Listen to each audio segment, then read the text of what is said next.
Tonight, let me tell you about a man who buried his family on the Oregon Trail, then spent 3 years guiding other families to the same fate. Jacob had already lost everything at a cottonwood tree beside the Platte River. That was 1849. By the spring of 1852, he was still walking west, not toward Oregon, but away from Ohio, away from those graves, taking $50 contracts to guide families like the Millers, knowing exactly how their story could end, because he'd already lived it. The sound of wagon wheels grinding against sand and stone. That was Jacob's universe now. The sound of 2,000 miles. The sound of dreams dying slowly enough that the dreamers didn't notice until it was too late. If you appreciate history without the hopeful lies, consider subscribing and let us know where you're listening from. Now take a slow, deep breath, settle in, and let the modern world fade. The long road west is waiting, and tonight we walk it with a ghost. Independence, Missouri, spring 1852, the last town before 2,000 miles of nothing. The air was thick with chaos, hammers on anvils, braying mules, the sermons of con men selling maps to paradise, boots sucking through mud that smelled of manure and desperation. Independence was where dreams came to be tested before the trail broke them completely. Jacob sat in a dim saloon, nursing watered whiskey.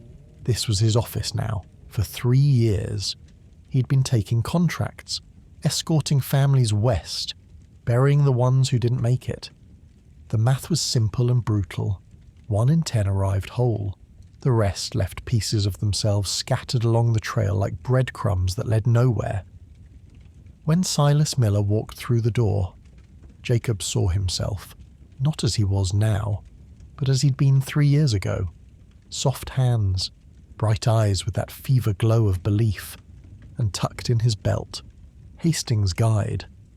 That 50-cent book of lies that had killed the Donner Party and would kill dozens more this season alone. Jacob watched Silas approach and felt something twist in his chest. This man was him.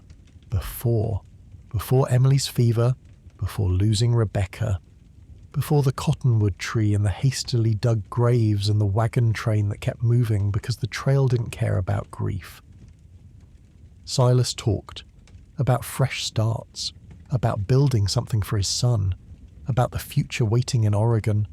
The words were familiar because Jacob had spoken them once, in another life, to a wife who'd been afraid but trusted him anyway. Jacob should have refused the contract, should have told this soft-handed shopkeeper to go home, sell the wagon, keep his family safe in Ohio where cholera was just a word and the Platte River was just a name on a map. But he took the job, $50, half now, half in Oregon, because refusing meant admitting that some dream should die before they killed you. And Jacob wasn't ready to admit that, not out loud. They walked to inspect the wagon. It was a monument to hope, packed to breaking, a rocking chair lashed to the side, an oak desk taking up space that should have held food, crates of china wrapped like treasure, books, a cast-iron stove, everything they didn't need and half of what they did. Jacob's eyes caught on something in the wagon bed, a wooden cradle, hand-carved, wrapped in a quilt. The kind a man makes when he's thinking about grandchildren, about generations, about a future that stretches beyond himself. Jacob had made a cradle once, for Rebecca. He'd carved her name into the headboard.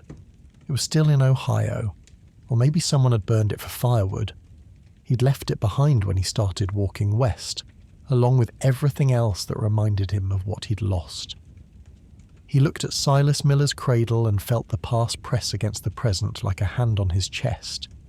This family was a mirror. The wagon was a mirror, the dream was a mirror, and Jacob was trapped looking at his own reflection 3 years ago, before he'd learned that hope was just another word for the thing that made losing hurt worse. Silas was still talking, about Oregon, about the land, about Thomas growing up free and strong. His voice had that edge of desperation that said he was running from something, not just running toward, debt probably, or failure, or just the slow suffocation of a life that didn't fit anymore. Jacob understood. He was running too. The only difference was that Jacob knew you couldn't outrun yourself. The trail just gave you new scenery while you carried the same weight. They shook hands. Silas's grip was soft, uncertain. Jacob's was calloused, scarred. The contract was sealed. $25 changed hands. The weight of the coins felt like what they were. A down payment on watching another family maybe make it. Probably not. While Jacob tried to rewrite an ending he knew by heart. What haunted Jacob most wasn't that the Millers might die. It was that they might die the same way Emily and Rebecca had died. Same river, same disease, same helplessness, and he'd have to stand there again, knowing exactly what was coming, unable to stop it. Just like before, $50 was $50, and Jacob had learned to take contracts because working meant not thinking, and not thinking was the only thing that made the days bearable. The wagon would leave at dawn, Silas would be excited, Sarah would hide her fear, Thomas would think it was an adventure, and Jacob would walk beside them, carrying his ghosts, heading toward a place he'd stopped believing in, because west was the only direction left when you couldn't bear to stand still. The first week, they sang hymns. By the fourth week, they'd learned what the trail really was. Not an adventure, a grind. The plains, 300 miles of nothing, an ocean of grass that never changed. The horizon was a flat line that stretched forever in every direction, and no matter how far they walked, it never got closer. The sky pressed down, endless and blue and indifferent. The sun rose in exactly the same way every morning, a disk of brass climbing over the same endless grass. It set the same way every evening, a disk of blood sinking into the same endless grass. This sameness was its own kind of madness. The wagon wheel became the metronome of their suffering, a maddening, hypnotic, two-note song that played for 16 hours a day. It was there when Jacob woke before dawn. It was there as he walked. It was there in his dreams when he finally slept. The sound so embedded in his mind that even silence was full of it. The wheel counted every step, every mile, grinding out their progress in a rhythm that never varied, never stopped, never offered mercy. 50 miles a day meant the wheel turning 8,000 times, each revolution taking them a few more feet toward Oregon, or toward disaster. Jacob couldn't tell which anymore. The sensory assault was constant. The sun didn't just shine, it pressed down like a hot, physical weight. By noon, the light was so bright it hurt to keep eyes open. The grass shimmered in waves of heat. The horizon dissolved into trembling mirages. The smell, the sour, ammonia-like stench of overheated oxen filled the air around the wagon. Their sweat, their breath, their constant proximity created a cloud of animal musk that coated everything. And when they stopped to cook, there were no trees, only buffalo chips. Dried dung that produced an acrid, eye-watering smoke. It made the food taste like ash. It made Sarah's eyes red and weeping. It made Thomas cough. That cough. Jacob heard it and his chest tightened every time. The constant, vibrating shudder of the wagon worked its way up from his boots and into his bones. For 16 hours a day, his skeleton rattled. At night, lying in his bedroll, he could still feel it, a phantom vibration that lived in his marrow now. The grind wasn't just physical, it was time. Too much time. Too much space for thoughts to grow like weeds. Jacob tried to stay busy, check the axles, adjust the yokes, anything to keep his mind occupied with the mechanical details of survival. But there were hours, long, empty hours, when there was nothing to do but walk and think and remember. Thomas Miller played sometimes. The boy would chase grasshoppers or sing little songs to himself. His laughter would cut across the dead, empty landscape like a blade, sharp, wrong. The sound felt like a ghost. Jacob would hear it and something would twist in his chest. He'd look at Thomas and see Rebecca. Same age, same curiosity, same innocence. Rebecca had played too, before the fever. She'd collected flowers and made crowns from prairie grass and asked him endless questions. He'd answered patiently, made up games, promised her they'd build a swing in Oregon, that she'd have a room with a real bed, that everything would be better once they arrived. He'd lied to her, not intentionally, but the lies had killed her just as surely as the cholera. Now, watching Thomas play, Jacob would force himself to look away, to check an axle that didn't need checking, to tighten a rope that was already tight, anything to break the mirror that Thomas held up to his past. Week 3 brought the first abandoned belongings, a rocking chair beside the trail, someone's heirloom, left to rot because the oxen were dying and weight mattered more than memory. By week 4, the Millers added their own contributions, the oak desk, the china. Silas set them down gently. Sarah turned away so Thomas wouldn't see her cry. Jacob remembered leaving Emily's wedding ring on her finger when he buried her. Remembered tucking Rebecca's doll into her grave because she'd been afraid of the dark. Week 5 brought the first death in the wagon train. An old man. The cough that wouldn't stop. The decline. The silence. They buried him shallow. The ground was hard. The earth here didn't want to accept the dead. Jacob helped dig. His hands knew the work, the rhythm of the shovel, the depth needed for a proper burial, though nothing about this trail was ever proper. That night, Thomas asked his father if they were going to die too. Silas said no, of course not.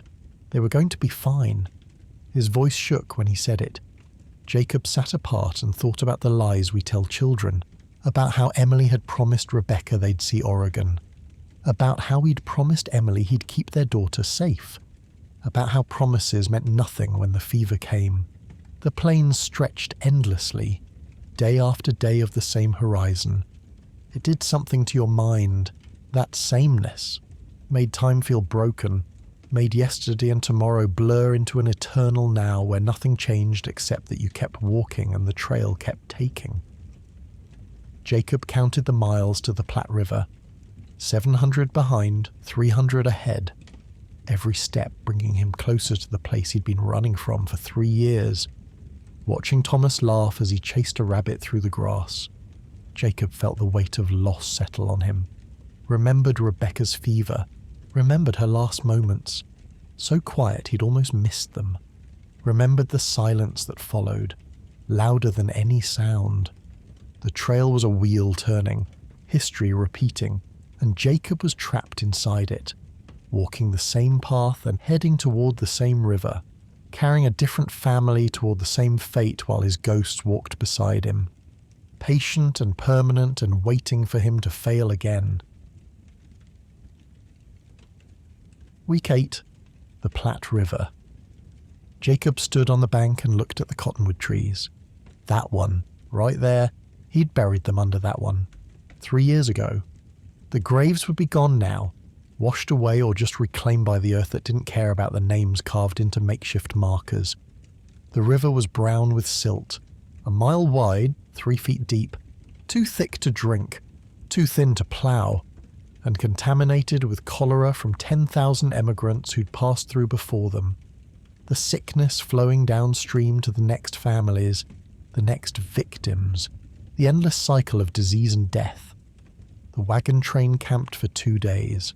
Rest the animals, wash the clothes, pretend they were still civilized. Thomas Miller got sick on the second night. Jacob knew the symptoms before Sarah came to find him. The stomach cramps, the violent sickness, the fever that burned dangerously high, cholera, the same disease that had killed Emily, the same disease that had killed Rebecca, the same river, the same death. History repeating with different names but the same ending. Sarah found Jacob by the fire. She didn't say anything at first, just stood there with tears streaming down her face and her hands clenched into fists. Then, in a whisper barely louder than the river, she begged him, "Please, please help her son. Please save him." Jacob looked at her and saw Emily. Same fear, same desperation, same faith that he could fix this, that his experience meant something, that love and determination could matter more than bacteria and bad water and the cold mathematics of disease. He'd failed Emily, he'd failed Rebecca, he'd done everything he knew how to do and it hadn't been enough. He'd boiled water and kept them clean and held them through the worst of it, and it had all meant nothing.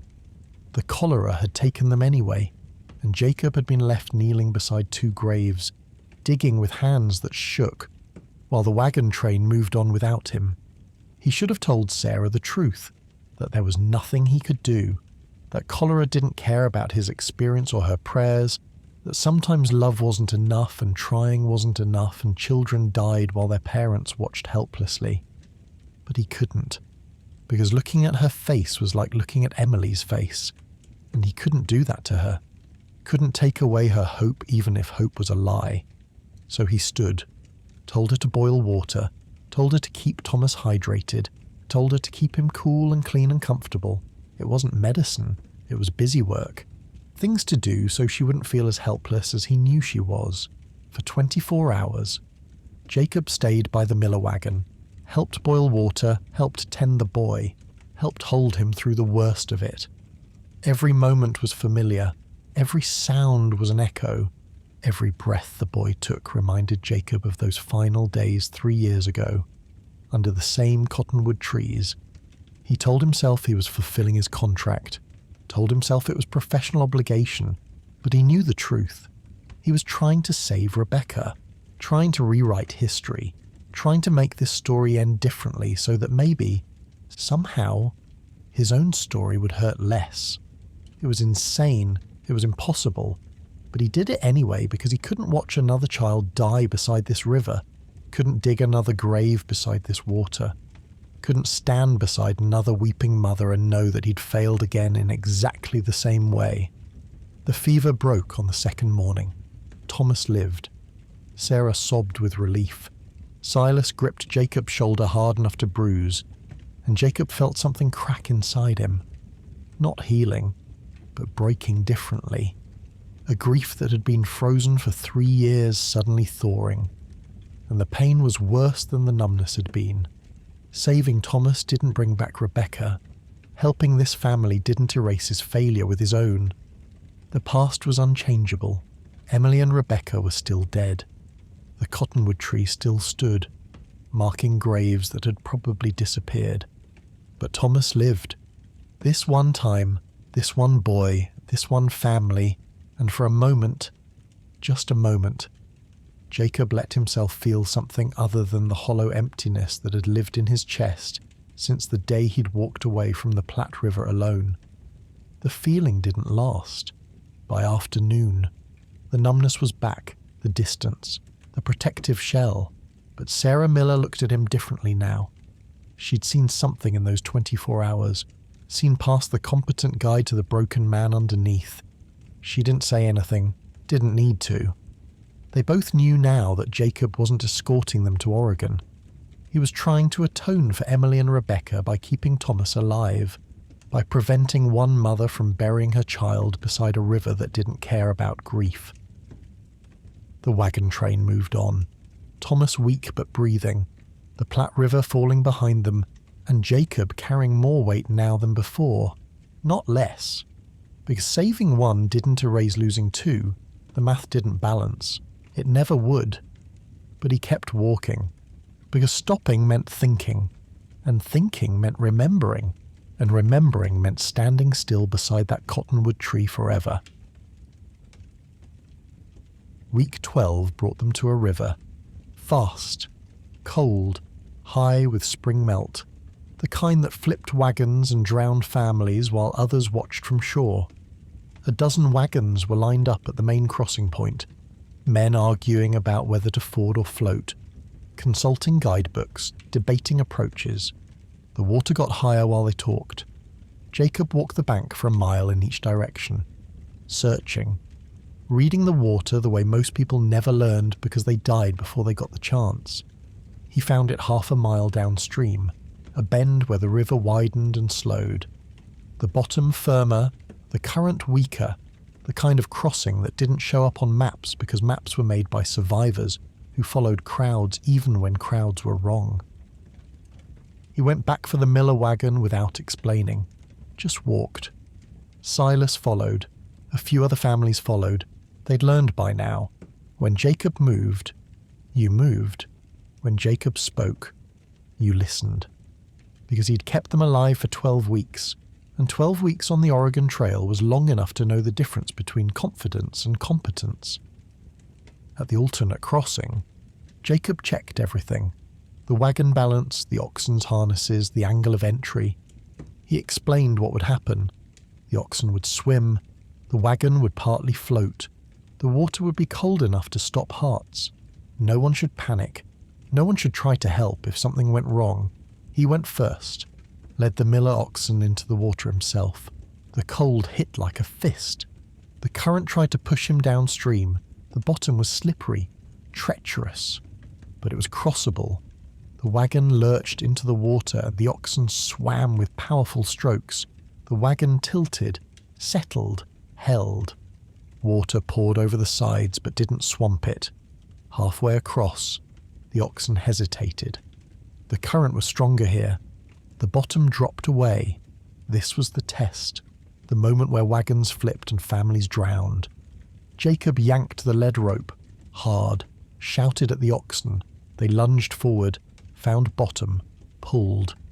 The wagon moved, inch by inch, fighting the river's desire to take it, but they dragged it forward, and then they were across, on the far bank, dripping, shaking, alive. An hour later, they heard the screaming from upstream. At the main crossing, a wagon had flipped. A father drowned trying to save the wagon. His oldest son drowned trying to save the father. The mother and 2 younger children made it to shore, half dead from cold and shock. The wagon train buried them that afternoon.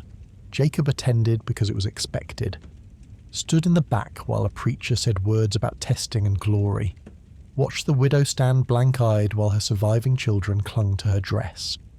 He remembered Emily's funeral, Rebecca's funeral, the same emptiness, the same sense that tragedy was just weather, that grief was just something that happened to you like rain or hunger or the turning of the earth.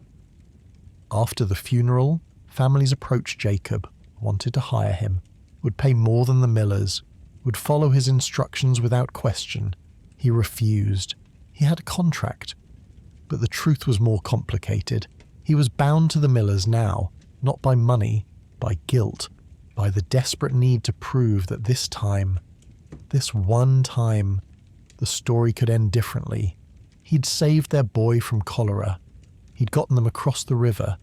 He was rewriting history one choice at a time, trying to make this family's survival somehow justify his own family's deaths. They weren't Emily and Rebecca. They weren't a replacement or redemption, but they were alive, and keeping them alive was the only prayer Jacob had left. Week 16, the high desert, where the trail stopped pretending and showed its true face. The world turned white, not the clean white of snow, but a blinding, featureless whiteness that burned the eyes and erased the horizon. The alkali flats stretched in every direction like a dead ocean, flat, endless, scorched clean of anything living. The light was wrong here, too bright, too harsh. It radiated from the ground itself, bouncing off the white powder until there was no shade, no relief. The landscape shimmered in waves of heat that created phantom lakes, perfect reflections of sky that dissolved as they approached, revealing nothing but more emptiness. The sun hung overhead like a hammer. The heat wasn't just hot, it was aggressive. By noon, the air itself seemed to pulse with malice. The alkali dust was finer than prairie dust, more insidious, a soapy powder that found every crack in the skin and turned them into weeping sores. It burned the nostrils with every breath. Jacob's hands were covered in fissures that stung constantly. His lips cracked and bled. But it was the silence that truly pressed on Jacob's mind, not the absence of sound. That would have been a mercy. This was a loud, ringing, oppressive silence that made ears ache. The creak of the wagon wheel and the crunch on the alkali crust were the only sounds in a world that felt like it was holding its breath. Even the wind was still here. This was a dead place, and the silence was its voice. In this loud silence, Jacob's thoughts had nowhere to hide. The emptiness outside found the emptiness inside. He was walking through his own personal hell, a landscape that matched the one inside his mind. White, empty, and littered with bones. The bones were everywhere. More than on the plains, more than anywhere else on the trail. The wheels weren't just passing bones, they were crushing them, rolling over them. Jacob heard it constantly. The brittle snap of a rib cage under the wheel. The crack of vertebrae being ground to powder. A road paved with the dead. Skulls stared at him with hollow eye sockets. Grim milestones marking not distance but defeat. Each one represented a wagon that had lost its power, a family that had abandoned everything, a dream that had ended here in the white silence. Jacob watched the wheel roll over a skull, heard the crack, saw the bone splinter and collapse into fragments. Within seconds, it was dust, indistinguishable from the alkali powder that covered everything. That was the desert's message. Everything ends here. Everything becomes dust. The heat was relentless. By midday, touching the wagon metal would burn skin. The water in the barrels was hot enough to brew tea. The oxen moved like condemned prisoners, knowing what this place was. And then, when the sun finally set, came the cold, a brittle, absolute cold that felt like death in a different form. The temperature would plummet so fast that Jacob's sweat-soaked clothes would stiffen against his skin. This cold offered no relief, just another form of punishment. One of their oxen died on the third day, just collapsed mid-step, heart giving out. They cut it from the harness and left it where it fell. By evening, it would be just another skeleton. By next season, dust. 3 oxen now to pull a wagon built for 4. The math was impossible. They lightened the load again. The cradle went. Silas carried it to the side of the trail and set it down gently. Stood looking at it for a long moment. This cradle meant for grandchildren, for a future that was looking less certain with every mile. Jacob watched and thought about Rebecca's cradle, about futures that never came. The desert took everything eventually, her possessions first, then hope, then life itself. By tomorrow, the alkali would coat the cradle. By next week, it would look ancient. The desert erased things quickly, swallowed them. On the 4th day, they saw the go-backs, a wagon heading east, a defeated family crawling back toward the world they'd left behind. Most people looked away, but Jacob looked. He always looked. He studied the man's face, hollow, defeated, dead in every way that mattered except technically. And he understood what no one else did. He was a go-back too, not from Oregon, from life itself, from the man he'd been before the cottonwood tree. He'd been heading west for 3 years, not towards something but away from it. Running from a grave he couldn't bear to stand beside. Here, in this white silence, with bones crunching under his feet and the heat pressing down and his thoughts echoing in the oppressive quiet. Jacob finally understood. You couldn't outrun grief. You just carried it to new places and called it movement. You walked through hell and arrived in a different hell, and the ghosts came with you because they weren't behind you. They were inside you, part of you now, permanent as bone. The desert had stripped away his last defenses. The loud silence had given his thoughts nowhere to hide. Standing there, watching the go-backs disappear into the shimmering heat haze, Jacob faced what he had known since the Platte River but had refused to accept. He couldn't save the Millers. He could guide them, make smart choices, improve their odds, but he couldn't save them. The trail would take what it wanted, and all his skill and experience and desperate need for atonement wouldn't change that. He'd saved Thomas from cholera, but cholera could come back. He'd crossed one river, but there were more ahead. He'd kept them alive for 16 weeks, but they had 8 to go, and the worst parts were still waiting. The math was brutal and simple. They might make it, they might not, and which one happened was mostly luck. That night, with the bones all around him and the cold seeping into his marrow, Jacob sat with the truth. There was no redemption waiting at the end of the trail. Saving the Millers wouldn't bring back Emily and Rebecca. It wouldn't balance scales or make the past hurt less. There was just the trail, just the walking, just one foot in front of the other through this white hell, until you reached Oregon or died trying. The desert wasn't just a place, it was a mirror, and it showed Jacob what he'd been refusing to see. That he'd been dead since the cottonwood tree. That he'd been walking through his own graveyard for 3 years.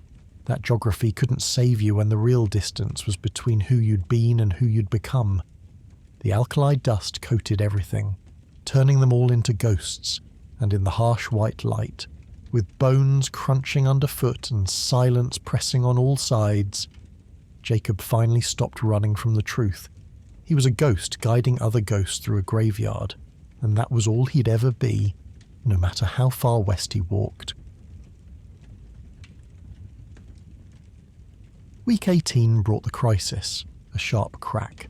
The wagon axle snapping under accumulated stress and impossible weight. They were alone. The wagon train had pulled ahead. They were stranded in the desert with a broken wagon and 3 exhausted oxen and 800 miles still to go. Silas stood staring at the broken axle with the expression of a man watching his world end. Because it was ending. Without the wagon, they had nothing. They could take what they could carry and walk, but that meant abandoning everything, meant arriving in Oregon as refugees rather than settlers, meant the dream was dead. Sarah held Thomas and said nothing. She'd stopped believing somewhere in the high desert. Now she just endured. Thomas coughed, that wet, lingering cough from the cholera, the cough that said his lungs were damaged, that he was weaker than he should be, and Jacob heard it, that cough, Rebecca's cough, the sound she'd made in the days after the fever broke, when he'd thought she'd survived, thought they'd beaten it, thought the worst was over, then the relapse, then the second fever, then the silence. Something in Jacob's chest went cold and hard and immovable. Not again. He wasn't burying another child on this trail, wasn't standing beside another grave, wasn't watching another mother lose her son to ground too hard to dig properly, wasn't walking away from another cottonwood tree with the weight of one more failure crushing what was left of his soul. The trail had taken Emily and Rebecca. It had taken 3 years of his life. It had taken everything that made him human, and left only this hollow thing that walked west because it had forgotten how to do anything else. But it wasn't taking the Millers. Not today. Not like this. Not because of a broken axle and bad luck. Jacob picked up his axe. Not because of duty or compassion or contract. He picked it up out of refusal. Pure, stubborn, furious refusal to let the trail win again. He knew, somewhere deep in the broken places inside him, that saving the Millers wouldn't bring back his family, wouldn't undo the fever or the river or the shallow graves, wouldn't make the past 3 years of walking mean anything. But maybe it would prove that sometimes the trail didn't win, that sometimes you could fight back, that sometimes refusing to give up was enough. He found a dead cottonwood half buried in sand, cut a section with his hand axe, shaped it, carved it, fitted it, worked through heat and cold and thirst and exhaustion, worked until his hands bled and his back screamed and he couldn't see straight. He worked because stopping meant thinking, and thinking meant admitting that this was insane, that he was trying to save a family because he couldn't save his own, that he was using the Millers as proxies for Emily and Rebecca, that he was fighting a battle he'd already lost 3 years ago beside the Platte River. For 2 days, he worked. Silas tried to help. Jacob sent him away. This wasn't a job for 2. This was penance. This was prayer. This was a man refusing to let history repeat while he stood helpless and watched. By the second evening, he had it. A new axle. Rough but functional. Strong enough to hold, strong enough for one more chance, He installed it by moonlight, tested it, reinforced it, made it as solid as it could be. When he finished, he sat down hard in the sand, too exhausted to stand. His hands were shaking, his vision was blurred. He'd pushed himself past every limit and kept pushing. Sarah brought him water, bread, made him eat. She didn't thank him. The words would have been inadequate. Instead, she sat beside him and talked quietly about Thomas, about how he'd been born small and weak, how they'd almost lost him before he was a year old, how she needed desperately to believe that all this suffering was worth something. Jacob said nothing. There was nothing to say. He'd fixed the wagon. Whether it was enough remained to be seen. They hitched the oxen the next morning. The wagon rolled, the axle held. They moved west again, slower but moving. Jacob walked beside the wagon, one hand occasionally touching the new axle, feeling it take the weight, feeling it hold. It didn't redeem him, didn't change the past. Emily and Rebecca were still dead. The cottonwood tree still stood beside the Platte River, but he'd refused to let the trail win, had fought back the only way he knew how, had said not this time, not these people, not today, and for now, that was enough. It had to be. They reached the Willamette Valley in early September, week 24, 168 days after leaving Independence, 2,000 miles of walking, 10,000 blisters, 100 crises, one miracle of an axle that held for 700 miles longer than it should have. They'd made it. All of them. Silas, Sarah, Thomas, still breathing, still together, still alive. The valley was green, fertile, beautiful in a way that almost justified the lies in Hastings' guide. Almost. They filed their claim, 640 acres, more land than Silas had ever imagined owning. Land for his son, for his son's sons, land that made the walk worth it, or so everyone said. Silas cried when they handed him the paperwork. Sarah held him. Thomas stood solemn and quiet, understanding that something important had happened. Jacob stood apart, watching. He should have felt something, relief, pride, satisfaction, something, but he felt nothing, just the same hollow emptiness he'd been carrying since the Platte River, since Emily and Rebecca, since the graves and the walking and the 3 years of trying to outrun grief by changing geography. They'd reached Oregon. He'd done his job, kept them alive, fulfilled his contract, but it felt like he'd just moved his ghost 2,000 miles west. The cottonwood tree still stood beside the Platte River. Emily and Rebecca were still dead. The only difference was that Jacob was standing in Oregon instead of Ohio, and geography didn't matter to the dead. Silas paid him the remaining $25, shook his hand, invited him again to stay. They'd be building a house, would need help, would need someone who knew how to survive. Told him he was family now, told him there'd always be a place. Jacob took the money, thanked him, didn't commit. That night, while the miller slept in a borrowed barn, Jacob walked to the edge of town and looked west, toward the ocean, toward the place where the continent ended and you couldn't walk any farther. He'd reached the end of the trail, the promised land, and it was just another place. Trees and grass and soil and sky. No redemption waiting and no absolution. No moment where the past suddenly made sense. Just land. In the morning, he'd have to decide, stay or keep walking, accept Silas's offer or find another contract. Stop running or keep running. He thought about Emily, about the promise he'd made as she died, to get Rebecca to Oregon, to keep their daughter safe. He'd failed. They'd never seen this valley, but the Millers had, because of him. Thomas Miller would grow up here, would have the future Rebecca never got. Did that balance anything? Did saving someone else's family make up for failing your own? Jacob knew the answer. There was no balance, no cosmic accounting, just what happened and what didn't and the unbearable weight of surviving when the people you loved hadn't. He could stay, try to build something, let the Millers adopt him into the family he'd saved, let himself be anchored by gratitude and obligation, and maybe, eventually, something like peace. Or he could go, find another wagon train, another family, another 6 months of purpose and distraction. Both choices felt wrong. Both felt like giving up on something he couldn't name. The stars overhead were the same stars that had watched him bury Emily and Rebecca. Indifferent, ancient, uncaring. In the end, Jacob decided to stay.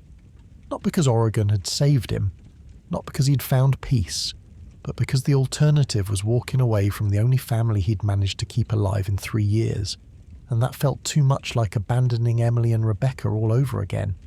So he'd stay, help the Millers build their house, see them settled, make sure they survived their first winter.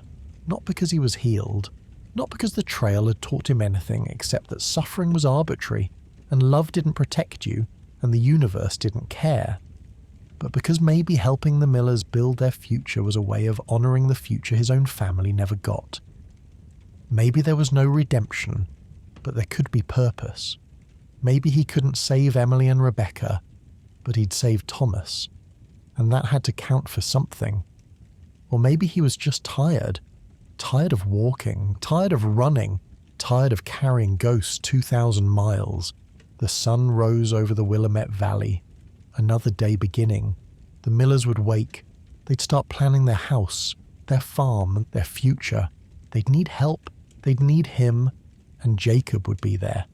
Not healed, not whole, not saved, but still standing. Still refusing to give up. Still fighting the only way he knew how. The wheel had stopped turning. The trail had ended. And Jacob, the ghost who'd walked 2,000 miles trying to outrun his past, had finally stopped running. Not because the past had released him, but because he'd finally understood that you couldn't outrun it. You could only choose what you carried it toward. He turned back toward town, toward the barn where the Millers slept, toward whatever came next. The ghosts came with him. They always would. Emily and Rebecca, walking beside him, permanent and patient and never quite letting go. But maybe that was all right. Maybe carrying the dead was just part of surviving. Maybe the weight was the price of having loved them at all.